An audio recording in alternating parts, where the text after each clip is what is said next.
Christianity is like a big cow. Okay. Christianity is like a big cow, like a big old black and white cow. Okay? Like a Chick-fil-A cow. Only not like the cow. Well, see, one of the points is, if Christianity is like a big cow, don't kick the cow until you understand what you can get out of it. You know what I'm saying? Because if it's got something that can keep you alive, don't kick it before you have tasted. You know what I'm saying? And a lot of people just like to kick things. So, hmm. Alright, but skip the concept of the cow and just look at the cow hide, the cow skin. You got this black and white cow hide skin thing, right? There's black areas and there's white areas, but there's more white area than there's black area. Okay, regroup, rethink. I mean, I got this in the spirit, okay? This is like a funky, straight from God's little child heart to me. Picture this cow skin. You are born in the world. Either you appear in one of those black zones. You know how, like, those big black spots are sort of like a map? They look like islands in a way. Either you're born in the black zone or you're born in the white zone. Okay, and here's the parable. Here's the representation. The black zones represent physical, you die persecution.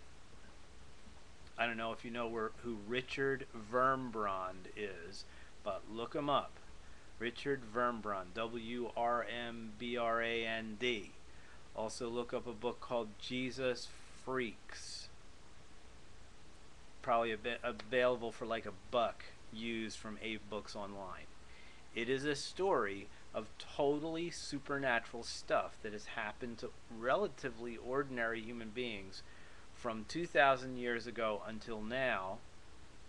Ordinary human beings who have been communicating with and utilizing the powers from that supernatural visitor one. It's interesting. So, either you're born into the black part of the cow skin, the world, or the white part. See, Christianity has saturated the world. It's covered the world. It is interfaced with large portions of the world. And that's good, because it is written, the amazing, totally freak out news that we can actually communicate and be in friendship with the spirit that can actually cause all existence to manifest. We can actually be in direct communication with that spirit, and that spirit, even though we've kind of decided to kick that spirit in the shins. Remember Fractured Fairy Tales? Anyway, even though the human race has kind of kicked God in the shin and spit in God's face, like, my first awareness when I saw like supernatural proofs and powers and things like that going on inside of the Christianity mess that I didn't want to have anything to do with, I was like, you still want to communicate with us? Why am I not, like, dead? Why was I kept alive, for crying out loud? What's up with that? So, either you're born in the black part of the cow or the white part of the cow. The black part of the cow represents physical persecution. In the book Jesus Freaks, it talks about people that are being tortured to death, whose greatest pain is actually covered by a supernatural peace, so that they're actually able to communicate with the ones that are torturing them, freaking them out, saying, we are speaking blessings over your family and your children, and we know you're only doing your job. And just before, they were torturing some like big strong pirate kind of guy who was screaming bloody murder for 2 days straight. And these other people are just speaking blessings over their enemies while they're dying, and like their guts are being pulled out and their limbs are being cut off. They're still saying, we are asking Yahweh to have mercy on you, God to have mercy on you. and for you to be able to become a friend of God like we are, even in our death. We're just being honored in the same way that Yeshua, our master, was honored. This is a peculiar thing. Martyrdom is the opposite of suicide. In martyrdom, when you're being killed for something that you're simply at peace about, the killing is being done by others' hands, and they're deciding you are an enemy to humankind. And that was the primary complaint from the Romans.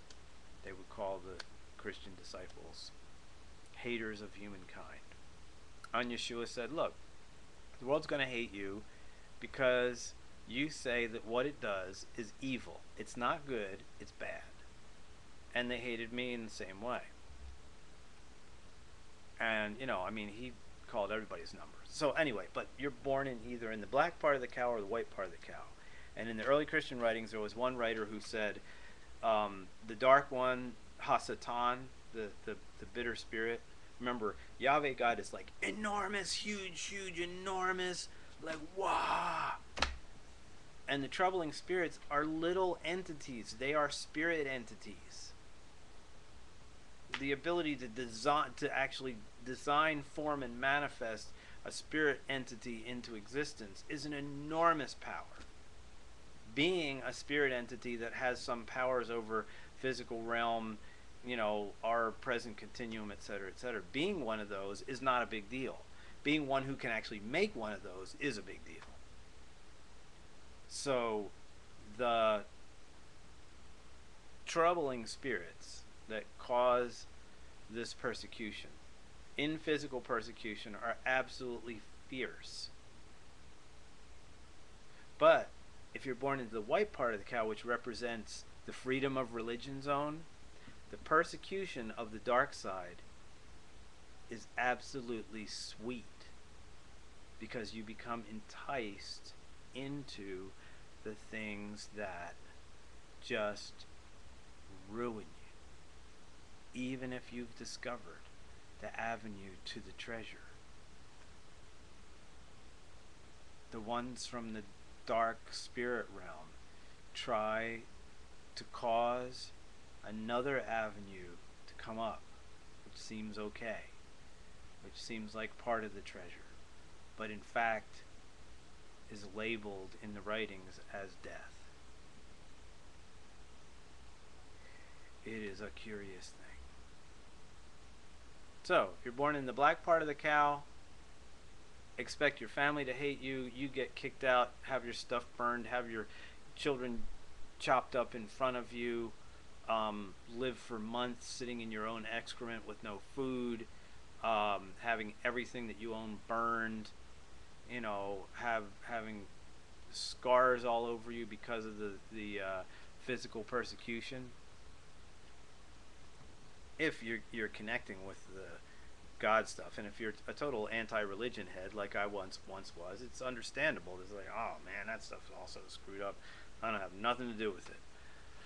And that's a logical perspective. But if you really check out the 5 big shows, supernatural powers given to ordinary peoples, the whole Jesus of Nazareth visit, the Exodus of 3 to 12 million slaves that were in slavery for 400 years, that had all this wild stuff happen to them, the flood covering the earth, stories for which are in Epic of Gilgamesh and Chinese character for rescue and a whole bunch of other places, and also the complexity and bizarre artistic design of what you would call all creation or existence itself. Understanding that if a mind is truly spunky and creative, that mind could actually create and cause to manifest in place a whole existence that looked like it had been in place a whole lot longer than it had been. Like, picture a board game like the game Sorry, right?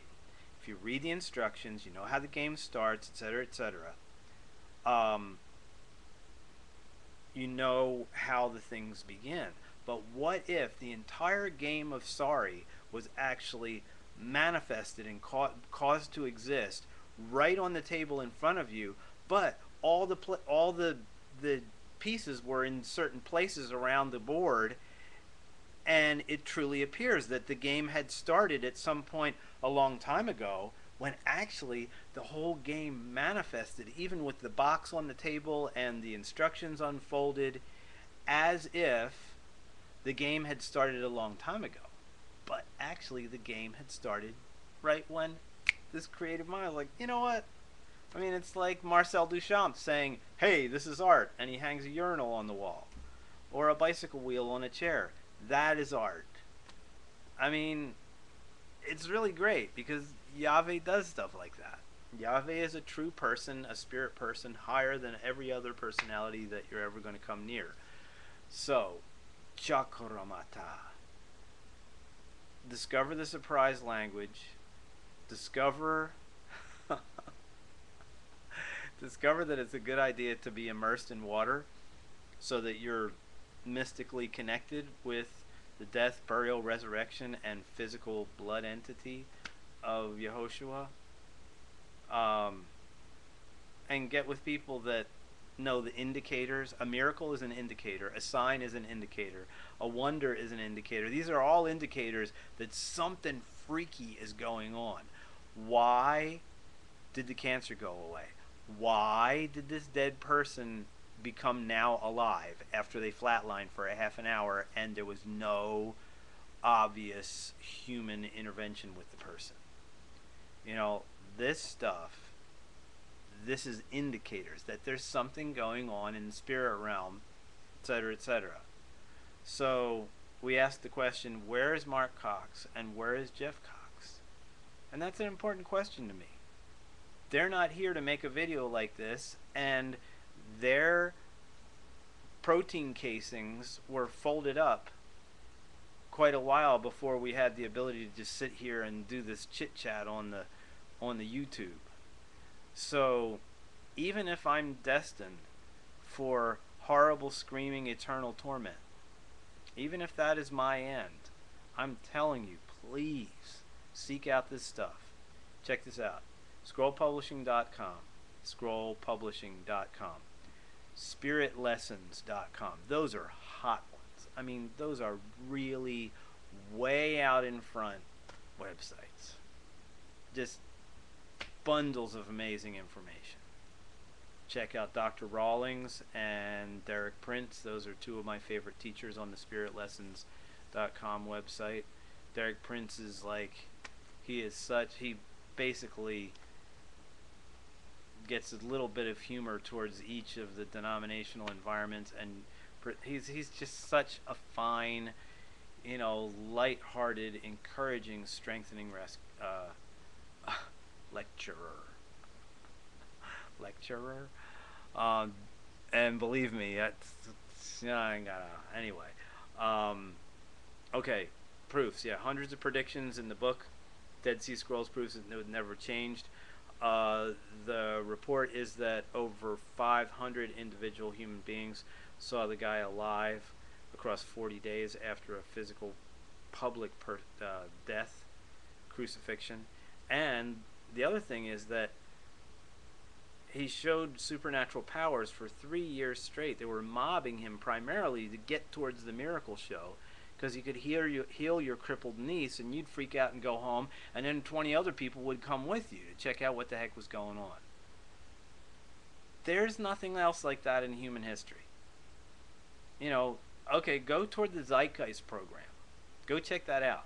It starts out with this whole cartoony thing that causes you, the highfalutin intellectual, to say, oh, all this Satan stuff isn't real. The first thing that they do is they make a cartoon about the spirit realm as if it doesn't really exist, and then they draw your attention to the bad guys, which are the money holders. Well, that's not the only reality of evil on the planet.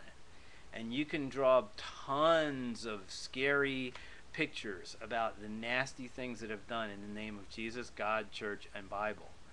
But if you're able to be drawn away from the core principles in the